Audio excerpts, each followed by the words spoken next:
Sometimes you may want to write an email but you don't want to send it immediately, but you want to go around and save it temporarily so that you can send it whenever you want. In that case, what you can do is you can save out an email draft as well in Gmail. So to do that, you can go around over here. You can see that I am in the home page of Gmail. And if I were to go around and click on Compose, then you can see that I can go around and type in my email address that I want to send the email to. You can leave this blank as well if you're going to go around and save out a draft.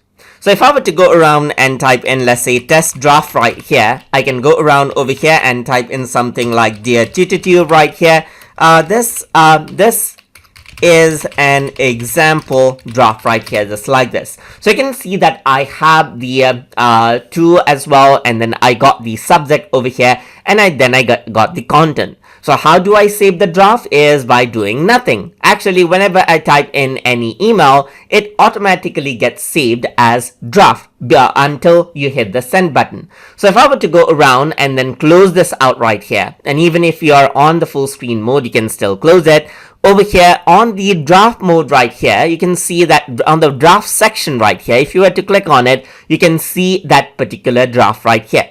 And you can click on it again and it then opens up the same message. Even if you were to log out and log in, the draft is still there.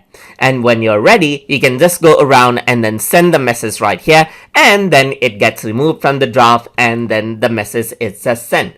And that is how you can save an email to draft so that you can send it later on as you like from Gmail. So hope you guys learned something as always. And as always, please like, comment, share, and subscribe.